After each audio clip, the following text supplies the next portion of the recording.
तर मित्रांनो बघा हे जे तळ आहे ना याच्याबद्दल एक प्राचीन कथा आहे, आख्यायिका आहे किंवा अजून काही गोष्टी आहेत ज्याच्यामध्ये आता इंटरेस्टिंग आहे त्या आम्ही काल काकांकडून ऐकल्या, तर म्हटलं तुम्हालाही सांगावं. तर आता आपण त्या परत काकांकडून ऐकूया, बघूया काय ते. हां सांगा. हे तळ आहे ना, हे पुरातन तळ आहे. हां. हे शिवकालीन आहे की पेशवेकालीन आहे तेही सांगता येणार नाही. पण विचार करा, ह्या म्हणजे तळ्याचा एक एक दगड 4-4 फुटाचा आहे.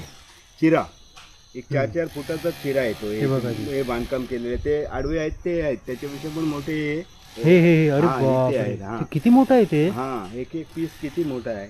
आणि तो तुम्ही विचार करा, त्यावेळेला इथे साधी बैलगाडी पण गावात येत नव्हती तेव्हा. म्हणजे त्यावेळेला हे तळ कसं बांधलं असेल, म्हणजे हे दगड कसे आणले असतील, ती माणसं पण किती म्हणजे काय टेक्नॉलॉजी वापरली असेल, किंवा ती माणसं किती सशक्त होती असतील, तो विचार करा तुम्ही. ह्याच्यामध्ये 2 भाग आहेत. एक त्या बाजूला आहे ते माणसांना पाणी पिण्यासाठी, तिकडून पायऱ्या आहेत, तिकडून सेपरेट पायऱ्या आहेत त्याच्या. अच्छा अच्छा. ते हे जे आहे हे शेतीसाठी. आणि माझा अंदाज आहे असा की पूर्वी ते युद्ध झाली असावीत आणि हे घोड्याला पाणी पिण्यासाठी इथून उतरवत होते असतील. कारण इथे वरती एक घाटी आहे, ही वारे गावातून जाते आणि ती आरे गावाला मिळते. आणि आऱ्यामध्ये खाडी आहे, ते तिथे बंदर होतं.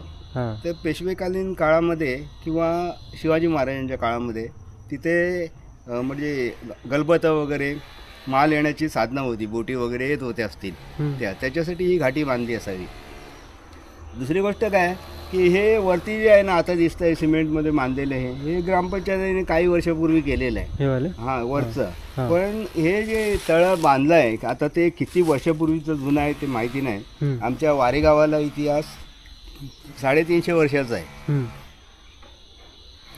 तर हे तुम्ही एक वैशिष्ट्य ह्याचं बघा की ह्याच्यामध्ये जराही रेती किंवा सिमेंटचा वापर केलेला नाहीये, केवळ सानमोड करून हे तळ बांधलेलं आहे त्या काळामध्ये. त्या काळामध्ये हे वरचा भाग आहे ग्रामपंचायतीने बांधला आहे, त्याच्यामध्ये छोटी दगड. त्याच्यामध्ये सिमेंट आहे. पण जी जुनी खालची दगड दिसते, खालची दगड आहेत. किंवा हे इथे पण बघा ना, जरा तरी रेती दिसते का तुम्हाला? रेती किंवा सिमेंटचा वापर आहे काय? नाही, केवळ ती सानमोड पद्धतीने ते बांधलेलं आहे तळ.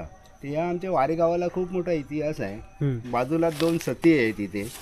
सती म्हणजे अशी जे आता युद्ध झाले असतील ना त्यावेळेला, युद्धामध्ये जे सरदार मारले गेले त्यांच्या पत्नी ज्या होत्या त्यावेळेला सती जायची पद्धत होती. त्याच्यामुळे त्या इथे चिता पेटवून त्याच्यामध्ये त्या सती गेलेल्या असाव्यात. आणि म्हणून ती 2 सती तिथे आहेत. आता त्या माती येऊन बुजल्या गेल्या आहेत. म्हणजे मूर्ती आहेत का? नाही, सती असंच का समाधी कशी बांधतात माणूस. जाऊया आपण तिकडे. जाऊया. तसं आहे ते. बघा, एक सती इथे आहे आणि एक पुढे आहे तिथे. ती पूर्ण जमीन दोस्त झाली. ते कसं आहे, पूर आला वरून, खूप पाऊस पडला आणि ते पुढे पाणी आलं, त्याच्यामुळे ती बुजली गेली. अच्छा. हे बघा, हे मला कुतूहल होतं म्हणून मी हे केलंय. ते पण आलो येऊन काही.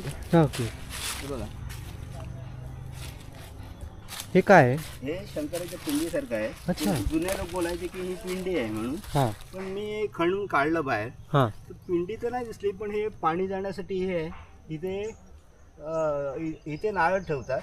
ते गावात काही पूजा किंवा म्हणजे शुभकार्य असेल तर ते नारळ विडा ठेवतात. पण हे तर मला ना म्हणजे वाटतंय थोडं पिंडीसारखं असं. हा स्ट्रक्चर वाटतोय थोडा. हे बघा असं.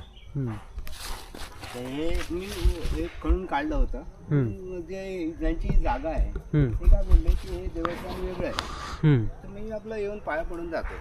आता इथे 2 ज्या सती गेलेल्या आहेत त्या बुजलेल्या आहेत सती, म्हणजे त्यांची समाधी बांधलेली आहे इथे 2 आणि बुजल्या गेल्या आहेत. म्हणजे आता सती गेल्या आहेत याचा अर्थ या गावामध्ये युद्ध झाले आहेत या आसपासच्या परिसरामध्ये.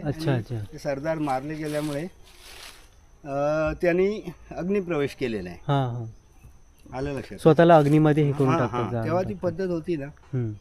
आता ती सतीची पद्धत बंद झाली. म्हणजे या वारे गावाला ऐतिहासिक वारसा आहे, खूप जुना आहे वारसा आहे. तसंच ते तिथे गुरुमठ दत्त मंदिर आहे ना, तिथे पूर्वी मठ होता एक. तो कोणत्या गुरुचा होता ते आम्हाला माहित नाही. म्हणजे समजा त्या काळामध्ये का साईबाबा, स्वामी समर्थ अक्कलकोट महाराज, गजानन महाराज होऊन गेले मोठे मोठे साधू संत. पण तिथे त्या मठामध्ये पादुका होत्या.